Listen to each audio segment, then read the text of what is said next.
কিরে আয়ো বেটা কি সেন্সি দিলি ভাই? এখন তো দেখি টুনটুনিতে মারলো দেখি মাথার ভিতরে যা লাগে, মানে ব্যাপারটা কি ভাই? আসলে কি তুই সেন্সি দিলি নাকি আমার সেন্সির নামে প্যানেল দিলি? আমি তো কিছুই বুঝতেছি না। কি রে আয়ব, কি ভাই কি সেন্সি দিলে? এটা কি সেন্সি নাকি প্যানেল? যে এমনি মারি এমনি হেডশট পড়তেছে। আজকে 2 দিন ধরে আমি একটা আতঙ্কে আছি ভাই। আমার আইডি কি ঠিকঠাক থাকবো নাকি ব্যান্ড হয়ে যায়? একটু আমার ক্লিয়ার করে বলেছে, এটা কি সেন্সি দিছিস নাকি প্যানেল দিছিস ভাই? আমি খুব ভয়ে আছি। হ্যালো আইব ভাই, হ্যালো।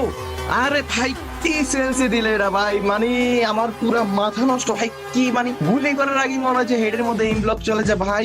পুরা মাথাটা আমার নষ্ট হয়ে যেতেছে ভাই। কি সেন্সে দিলা, ধন্যবাদ আইব ভাই। স্টার ওয়েস্ট আইব ভাই, sense is the best. Hello আইব ভাই, হ্যালো। আরে ভাই কি সেন্সি দিলা? আমার ফোন তো আগের থেকে অনেক স্মুথ হয়ে গেছে। মানে কেমনে কি কি সেন্সি ভাই? এটা একেবারে বেস্ট। ভাই আইব ভাই আপনার সেন্সিটিভ পুরো মারাত্মক। যেমনি মারি এমনি হেডশট লাগে। আমার ফোন পুরো স্মুথ হয়ে গেছে। গাইস আমি আপনাদের আবারও বলতেছি, টাকা খরচ না করে আমার থেকে ফ্রি সেন্সি নেন। ফ্রি সেন্সি যদি কাজ না করে তারপরে টাকা খরচ করে। যাই হোক ভাই, যাদের ফ্রি সেন্সি লাগবে পারলে ফলো দিয়ে দিয়েন, তারপর শেয়ার